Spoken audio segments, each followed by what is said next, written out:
ॐ श्री गणेशाय नमः। अथः चतुर्दशोऽध्यायः।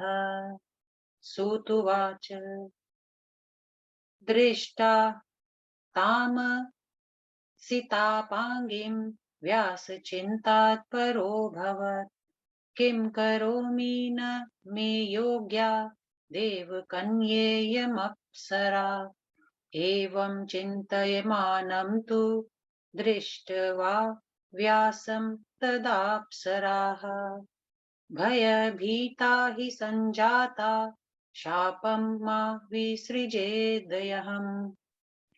सां कृत्वाथ शुकीरूपं निर्गता भयविह्वला। कृष्णस्तु विस्मयं प्राप्तो विहङ्गीं तां विलोकयन्। कामस्तु देहे व्यासस्य दर्शनादेव संगतः। मनोति विस्मितं सर्व गात्रेषु विस्मितः।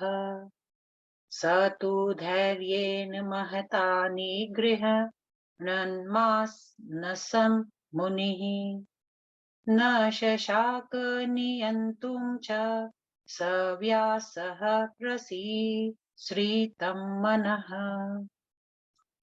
बहुशो गृह्णामाणं च घृताच्चया मोहितं मनः। भावित्वा नैव विधृतं व्यासस्यामीत तेजसः। मन्थनं कुर्वतस्तस्य मुनेरङ्गीन चिकीर्षया। अरण्यामेव सहसा तस्य शुक्रमथापतत्। सोऽविचिन्तय तथा पातं ममन्थारण्यमेव च। तस्माच्छुकः समुद्भूतो व्यासाकृति मनोहरः। विस्मयं जनयन् बालः सञ्जातस्तदरण्यजः। यथाधविवरेसि समिधोऽङ्गीर्भाति हव्येन दीप्तिमान्।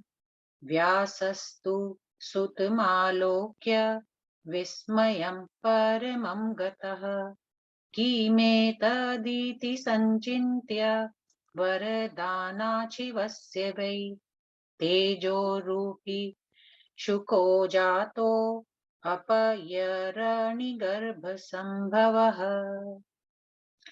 द्वितीयोऽग्निरिवात्यत्थं दीप्यमानः स्वतेजसा। विलोकयामास तदा व्यासस्तु मुदितं सूतम्। दिव्येन तेजसा युक्तं गार्हपत्यमिवापरम्। गङ्गातः स्नापयामास समागत्य गिरेस्तदा। पुष्पवृष्टिस्तु खाजाता शिरोरुपरितापसा। जातकर्मादिकं चक्रे व्यासस्तस्य महात्मनः। देवदुन्दुभयो नेदुर्न नृतुश्चापसरोगणाः। जगुर्गन्धर्वपतयो मुदितास्ते दिदक्षवः। विश्वाससु नरनादरश्च तुम्बुरुः शोकसम्भवे। तुष्टुवोर्मुदिताः सर्वे देवा विधाधरास्तथा। दृष्ट्वा व्याससुतं दिव्यमरणिगर्भसम्भवम्। अन्तरिक्षात् पपातो व्यादण्डः कृष्णाजिनं शुभम्। कमण्डलुस्तथा दिव्यः शुकस्यार्थे द्विजोत्तमा। सत्तः स ववृधे बालो जातमात्रोऽतिदीप्तिमान्। तस्योपनयनं चक्रे व्यासो विद्याविधानवित्। उत्पन्नमात्रं तं वेदा सरहस्याः ससर्गहाः उपतस्थुर्महात्मानं यथा अस्य पितरं तथा यतो दृष्टं शुकी रूपं घृताश्च याः संभवे तदा शुकेति नाम पुत्रस्य चकार मुनिसत्तमः बृहस्पतिमुपाध्यायं कृत्वा व्याससुतस्तदा वृत्तानि ब्रह्मचर्यस्य चकार विधिपूर्वकम् सोऽधीत्य निखिलान् वेदान् सरहस्यान् ससङ्ग्रहान् धर्मशास्त्राणि सर्वाणि कृत्वा गुरुकुले शुकः गुरवे दक्षिणां दत्त्वा समावृत्तो मुनिस्तदा आजगाम पितुः पाशौ कृष्णद्वैपायनस्य च दृष्ट्वा व्यासः शुकं प्राप्तं प्रेम्णोत्थाय ससम्भ्रमः आलीलिङ्ग मुहुर्घ्राणं मूर्धनि तस्य चकारः पप्रच्छ कुशलं व्यासस्तस्थौ चाध्ययनं शुचि आश्वास्य स्थापयामास शुकं तत्राक्षमे शुभे दारकर्म ततो व्यासः शुकस्य पर्यचिन्तयत् कन्यां मुनिसुताम कान्ताम पृच्छदति वेगवान् शुकं प्राह सुतं व्यासो वेदोऽधीतस्त्वया नघ धर्मशास्त्राणि सर्वाणि कुरु भार्यां महामते गार्हस्थ्यं च समासाद यज देवान् पितॄनथ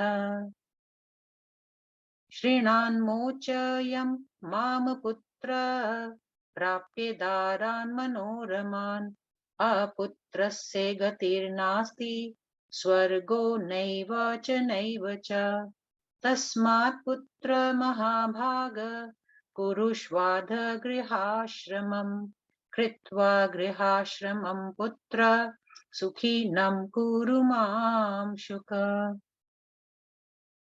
आशा मे महती पुत्र पुरयस्व महामते तपस्तप्त्वा महाघोरं प्राप्तोऽसि स्वयमन्यो निजः देवरूपी महाप्राज्ञ पाहि मां पितरं शुक सुतुवाच इति वादीनमभ्यासे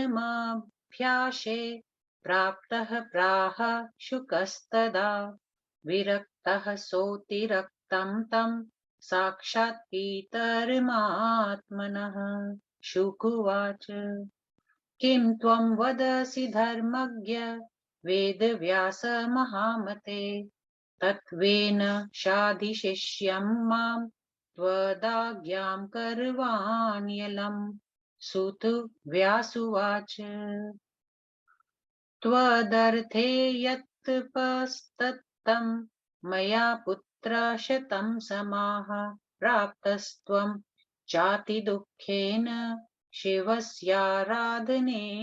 च ददामि तव वित्तं तु प्रार्थयित्वाथ भूपतिं सुखं भुक्ष्व महाप्राज्ञ प्राप्य यौवनमुत्तमं शुकुवाच किं सुखं मानुषे लोके ब्रूहि तात निरामयम् दुःखवृद्धं सुखं प्राज्ञा न वदन्ति सुखं किल श्रियं कृत्वा महाभाग भवामि तद्वशानुगः सुखं हि परतन्त्रस्य श्रीजितस्य विशेषतः कदाचिदपि मुच्येत लोहकाष्ठादियन्त्रितः पुत्रदारे निबद्धस्तु न विमुच्येत करहि चेत् विणमूत्र संभवो देहो नारीणां तन्मयस्तथा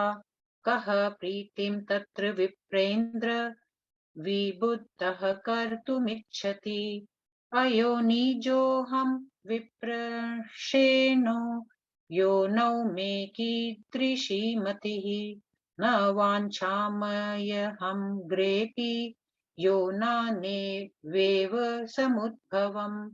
विट्टसुखं किमु वाञ्छामि त्यक्त्वा आत्मसुखमुत्थितम्। आत्मारामश्च भूयोऽपि न भवत्यतिलोलुपः। प्रथमं पठिता वेदा मया विस्तारिताश्च ते। हिंसा मयास्ते पठिताः कर्ममार्गप्रवर्तकाः। बृहस्पतिर्गुरुः प्राप्तः सोऽपि मग्नो गृहाणवे। अविद्याग्रस्तहृदयाः कथं तारयितुं क्षमः। रोगग्रस्तो यथा वैद्यः पररोगचिकित्सकः तथा गुरु मुमुक्षो मे गृहस्थोऽयं विडम्बना। कृत्वा प्रणामं पूर्वे त्वत् समीपमुपागतः। त्राहि मां तत्त्वबोधेन भीतं संसारसर्पतः। संसारे अस्मिन् मनहाघोरे भ्रमणं नभचक्रवत्। न च विश्रमणं कापि सूर्यस्येव दिवानिशि। किं सुखं तात संसारे निघ्नत्वविचारणात्। मूढानां सुखबुद्धिस्तु विट्सु कीटसुखं यथा। अधीत्य वेदशास्त्राणि संसारे रागिणश्च ये। तेभ्यः परो न मूर्खोऽस्ति स धर्मा श्वाश्वावसुकरैः। मानुष्यं दुर्लभं प्राप्य वेदशास्त्राण्यधीत्य च। बध्यते यदि संसारे को विमुच्येत मानवः। नातः परतरं लोके कच्चिदाश्रमदुत्तमम्। पुत्रदारगृहासक्तः पण्डितः परिगीयते। न बुध्यते यः संसारे नरो मायागुणैस्त्रिभिः। स विद्वानश्च मेधावी शास्त्रपारं गतो हि सः। किं वृथा अध्ययनेनात्र दृढबन्धकरेण च। पठितव्यं तदेवाशु मोचयेद् भवबन्धनात्। गृह्णाति पुरुषं यस्मात् गृहं तेन प्रकीर्तितं। कसुखं बन्धनागारे तेन भीतोऽस्म्यहं पितः। ये बुद्धा मन्दमत्यो विधिनामूषिताश्च ये। ते प्राप्य मानुषं जन्म पुनर्बधं विशन्तयुत्। व्यास उवाच। न गृहं बन्धनागारां बन्धनेन च कारणं। मनसा यो विनिर्मुक्तो गृहस्थोऽपि विमुच्यते। न्यायागतधनः कुर्वन् वेदोक्तं विधिवत्क्रमात्। गृहस्थोऽपि विमुच्येत श्राद्धकृत् सत्यवाक् शुचिः। ब्रह्मचारी यतिश्चैव वानप्रस्थो व्रतस्थितः। गृहस्थं स पुपान् सन्ते मध्याह्नातिक्रमे सदा। श्रद्धया चानन्दानेन वाचा सुनृतया तथा। उपकुर्वन्ति धर्मास्था गृहाश्रमनिवासिनः। गृहाश्रमात् परो धर्मो न दृष्टो न च वै श्रुतः। वसिष्ठादिभिराचार्ये ज्ञानिभिः समुपाश्रितः।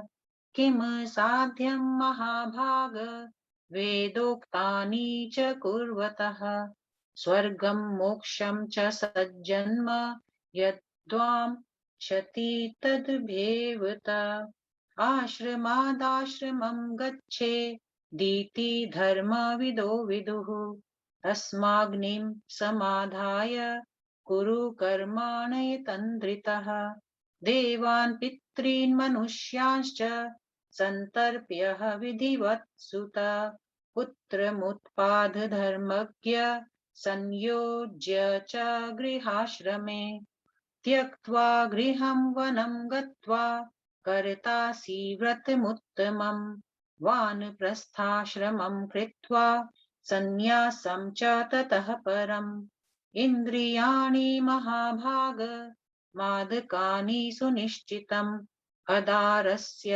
दुरन्तानि पञ्चैव मनसा सह तस्मादारान् प्रकुर्वीत तज्जयाय महामते वार्धके तप आतिष्ठे दीति शास्त्रोदितं वचः विश्वामित्रो महाभाग तपः कृत्वादि दुश्रमचरम् त्रीणि वर्षसहस्राणि निराहारो जितेन्द्रियः मोहितश्च महातेजा वने मेनकया स्थितः शकुन्तला समुत्पन्ना पुत्री तद्वीर्यजा शुभा दृष्ट्वा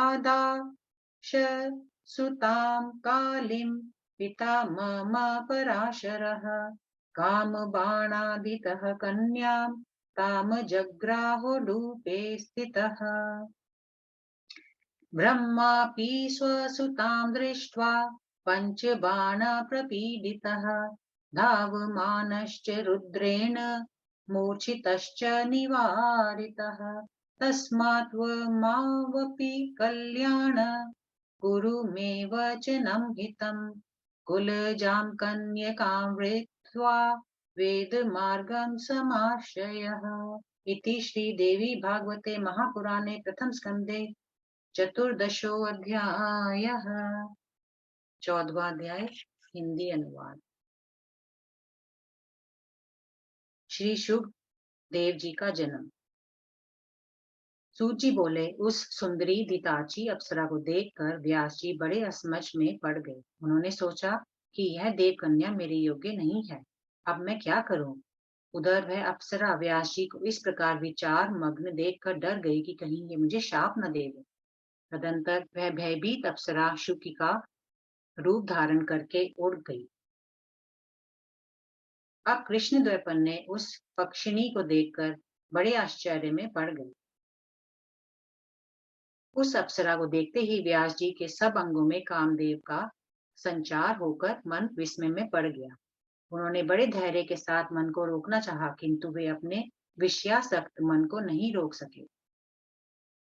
घृताची अप्सरा द्वारा अमित तेजस्वी व्यास जी का मन अनेक प्रयत्न करने पर भी भावीवश काबू में नहीं आया।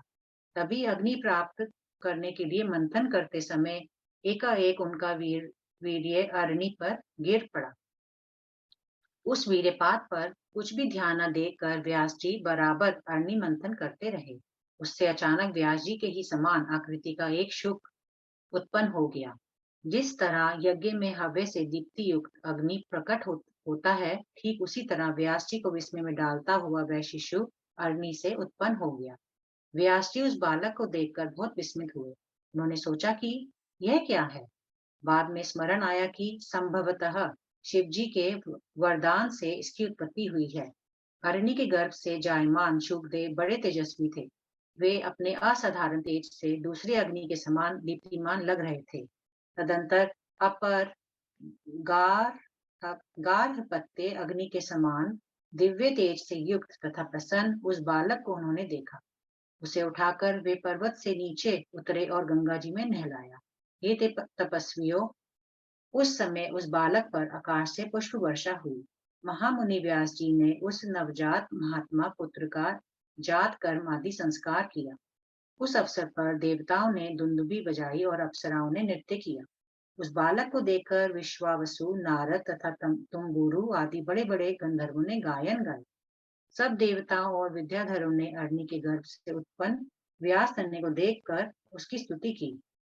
हे द्विजोत मगन, उसी समय शुकदेव जी के लिए आकाश से दिव्य दंड, कृष्ण मृग चर्म तथा कमंडल धरती पर आ गया।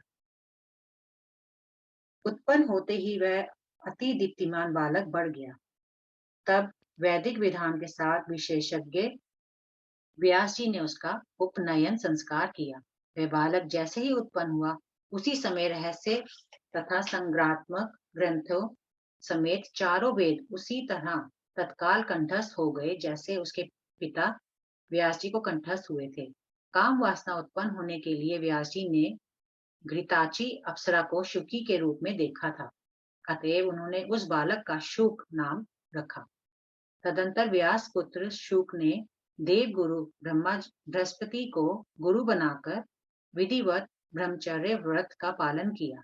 गुरुकुल में निवास करते हुए शुकदेव ने रहस्य तथा संग्रहात्मक ग्रंथों समेत चारों वेदों और धर्मशास्त्रों का अध्ययन किया। तत्पश्चात गुरु को गुरु दक्षिणा देकर वे गुरुकुल से लौट पड़े और अपने पिता कृष्ण देवपन्ने व्यास जी के पास आ गए।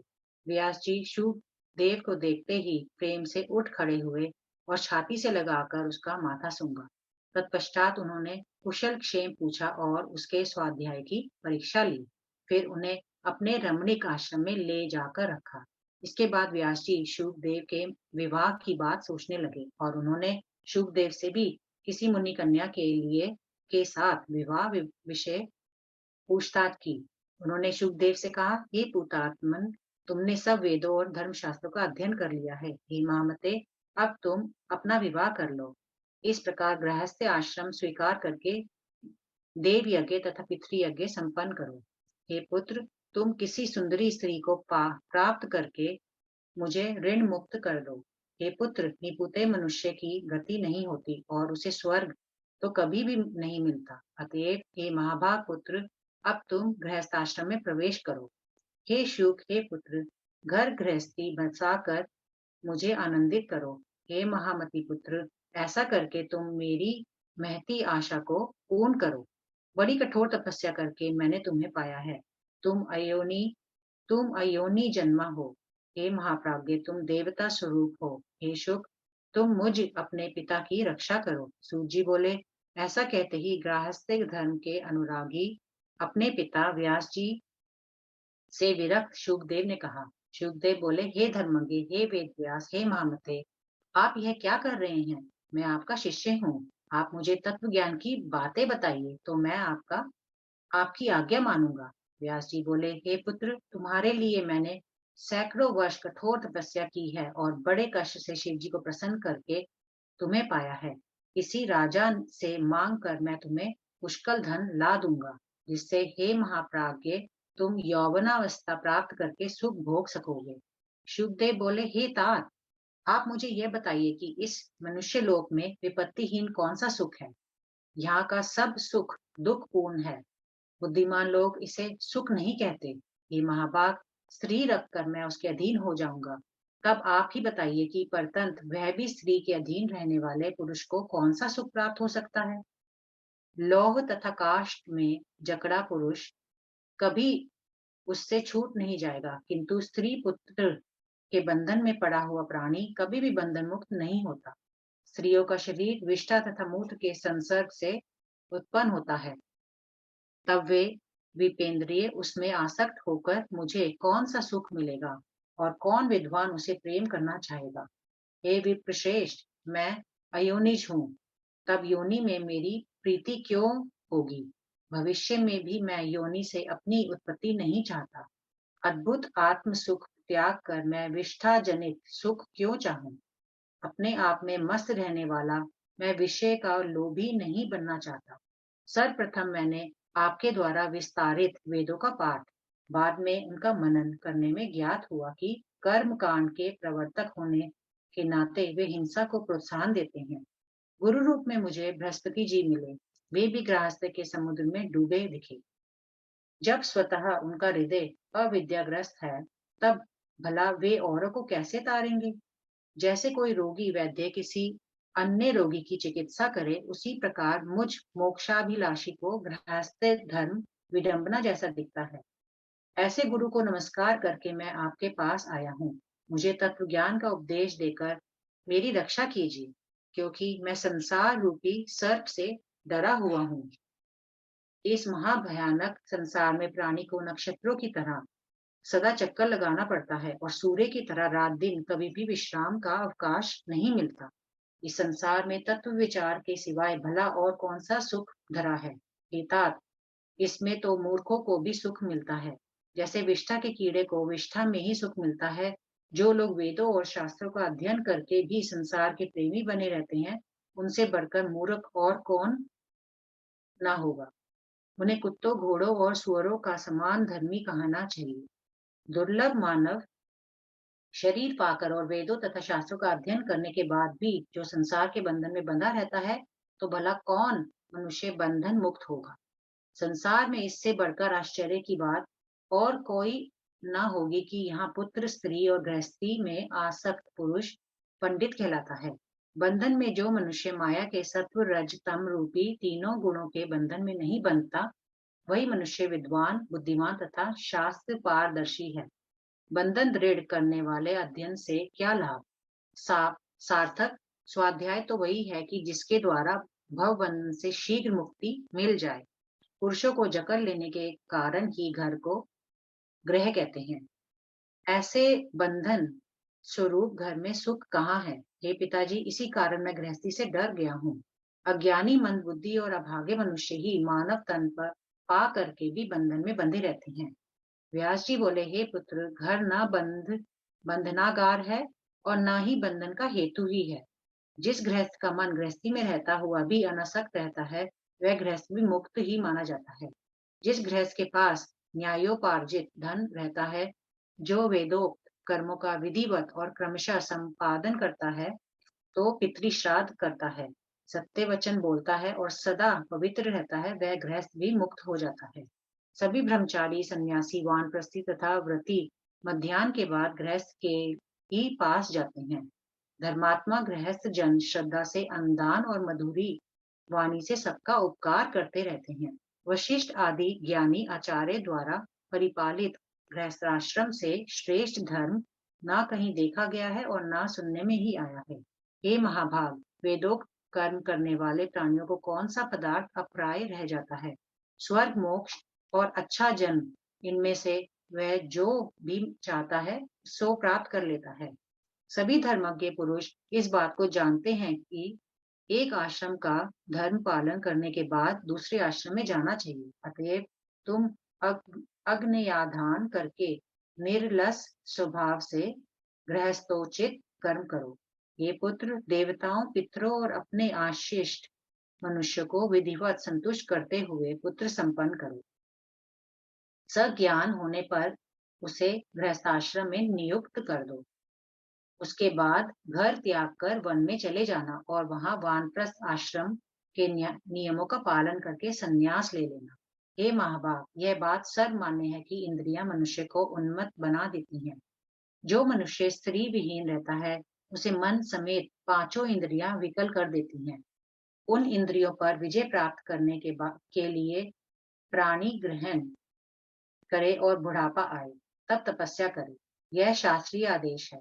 हे महाभाग, महर्षि विश्वामित्र अति कठोर तप करते हुए 3000 वर्ष तक निराहार रहकर इंद्रियों को रोके रहे, किंतु वे महातेजस्वी मुनि भी मेनका अप्सरा को देखते ही उस पर मोहित हो गए और उन्हीं के वीर्य से शकुंतला उत्पन्न हुई। इसी प्रकार मेरे पिता पराशर एक धीवर की कन्या काली को देखकर काम बाण से आहत हो गए और नाव पर उसके साथ भोग किया। लोक पितामह ब्रह्मा जी भी अपनी पुत्री सरस्वती को देखकर कामातुर हो गए और उसके पीछे दौड़ पड़े। तब शिवजी ने उन्हें रोका। अतएव हे कल्याण, तुम मेरे हित भरे वचन मानकर किसी कुलीन कन्या का पानी ग्रहण करके वैदिक मार्ग का अनुसरण करो। इति श्री देवी भागवते महापुराणे भाषा टीकायां चतुर्दशो अध्याय। ओम। श्री दुर्गा देव्यै नमः।